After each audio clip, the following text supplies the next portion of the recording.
নমস্কার, আমি অ্যাস্ট্রোলজার শ্রী সৌরভ বলছি। আজকে রাহুর বিষয়ে একটু আলোচনা করব। রাহু এখন কুম্ভ রাশিতে গমন করেছে। কুম্ভ রাশিতে রাহু এখন 1.5 বছর থাকবে।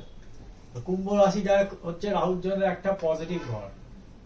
এটা শনিদেবের ঘর এবং এখানে রাহু অত্যন্ত পজিটিভ রেজাল্ট দেয়। রাহু কয়েকটা জায়গায় ভালো রেজাল্ট দেয়, যেমন বৃষ রাশি, মিথুন রাশি, কন্যা রাশি, তুলা রাশি এবং কুম্ভ রাশিতে সব থেকে ভালো রেজাল্ট দেয়। এখন এখানে সিচুয়েশন থাকবে রাহু। তো এইখানে প্রত্যেকটা রাশির ক্ষেত্রে কিরকম রেজাল্ট হবে এইটুকু আমি বলার চেষ্টা করছি।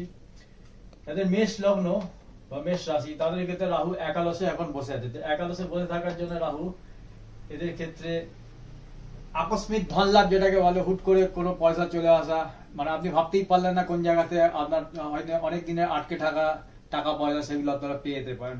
কাজের মাধ্যমে আপনাদের ক্ষেত্রে অনেকটা ডেভেলপমেন্ট দেখা যেতে পারে, কিন্তু হেলথ নিয়ে কিছু সমস্যা হতে পারে, কারণ 11 হাউসে রাহু এখানে সিচুয়েটেড হয়ে আছে।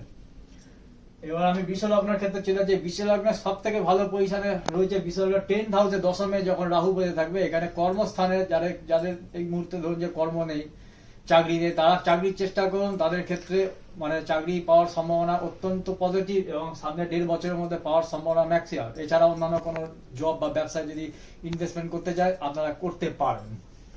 মিথুন রাশির ভাগ্যস্থানে রাহু, এখানে ভাগ্যস্থানে ভাগ্য কিছুটা বৃদ্ধি করবে ঠিকই, তবে কিছুটা আপনার যারা বাবা কাকা এই সম্পর্ক যে ধরনের সম্পর্ক আছে, এইখানে কিছু একটা গন্ডগোল সম্পর্কের মধ্যে একটা দূরত্ব তৈরি হতে পারে। এই জায়গাটা একটু আপনাদেরকে সাবধানতার প্রয়োজন আছে। তাছাড়া এই জায়গাটা ভাগ্য হেল্প পাবেন আপনারা এই জায়গাতে।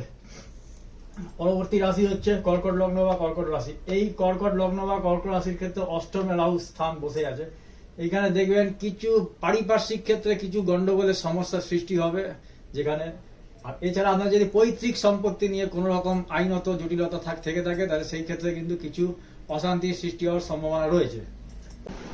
পরবর্তী রাশি হচ্ছে সিংহ রাশি। সিংহ রাশির ক্ষেত্রে সপ্তমে রাহু আছে। এখানে আপনাদের বিবাহিত জীবনে কিছুটা অশান্তির সৃষ্টি হতে পারে। ব্যবসার ভাগ্য ভালো যাবে এখানে, কিন্তু যদি পার্টনারশিপের ব্যবসা হয় সেক্ষেত্রে কিছু প্রবলেম সৃষ্টি হতে পারে। পরবর্তী রাশি কন্যা লগ্ন এবং কন্যা রাশি। এই ক্ষেত্রে আপনাদের খুব ভালো জায়গায় রাহু বসে আছে। 6th হাউসে রাহু বসে থাকলে রোগ ঋণ শত্রু এই জায়গা থেকে আপনারা উদ্ধার পাবেন। যদি শত্রু থাকে শত্রু এখানে দমন হবে, আপনারই জয় হবে এই রাহু এখানে থাকার জন্য। যদি রোগ হয়ে থাকে আপনাদের যদি একটা ডাক্তার দেখিয়ে কোনো রকম ভাবে প্রবলেম মিটছে না, আপনি ডাক্তার চেঞ্জ করুন, দেখবেন আপনার দেখবেন শরীর খারাপের যে প্রবলেমটা ধরা পড়ছিল এতদিন সেটা ধরা পড়ে যাবে। রোগ শত্রু হয়ে গেলে এবার ঋণের ক্ষেত্রে অনেকটা মুক্তির পথ এখানে রাহু আপনাকে করে দেবে। পরবর্তী রাশি লগ্ন হচ্ছে তুলা লগ্ন এবং তুলা রাশি। তুলা লগ্ন তুলা রাশির ক্ষেত্রে 5th হাউসে রাহু বসে আছে। এখানে পড়াশোনাতে কিন্তু কিছুটা বাধা দেবে এবং নানা রকম আপনার চিন্তাধারার মধ্যে নানা রকম চিন্তা আসবে যাবে, মানে একভাবে কোনো জায়গায় মনোসংযোগ করার কিন্তু কিছুটা প্রবলেমের এখানে সৃষ্টি হতে পারে। পরবর্তী রাশি হচ্ছে আপনার বৃশ্চিক লগ্ন বা বৃশ্চিক রাশি। এইখান থেকে 4th হাউসে রাহু আছে। এখানে আপনার 4th হাউসে রাহু ঘরের মধ্যে মায়ের স্বাস্থ্যের কিছুটা প্রবলেম দেখা যেতে পারে। তবে এখানে নিজস্ব গৃহ বা বাড়ি যদি আপনারা করতে চান সেই ক্ষেত্রে আপনাদের ক্ষেত্রে ভালো রেজাল্ট আশা করা যাচ্ছে জমি বাড়ির ক্ষেত্রে। পরবর্তী রাশি হচ্ছে ধনু লগ্ন বা ধনু রাশি। ধনু লগ্নের 3rd হাউসে রাহু খুব ভালো রেজাল্ট দেয়। এখানে নিজের সাহসের উপর ভর করে আপনারা এমন এমন কাজ করে ফেলবেন আপনারা নিজেরাই কোনোদিন চিন্তা করতে পারেন। যে 3rd হাউসে রাহু করতে গেলে সাহসিকতা এমন বাড়ি দেবে যে সাহসের উপর ভিত্তি করে আপনারা যে কাজ করবেন সেটা দেখবেন খুব সাকসেস হয়ে যাবে।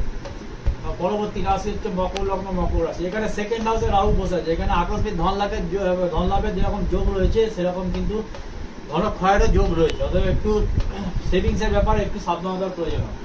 পরবর্তী রাশি লগ্ন হচ্ছে কুম্ভ লগ্ন কুম্ভ রাশি। কুম্ভতে রাহু বসে আছে। এখানে কুম্ভ লগ্ন রাশি লোকেদের ক্ষেত্রে দেখা যাবে যে তারা নিজেদের বুদ্ধি বলে নিজেরা যে কাজগুলো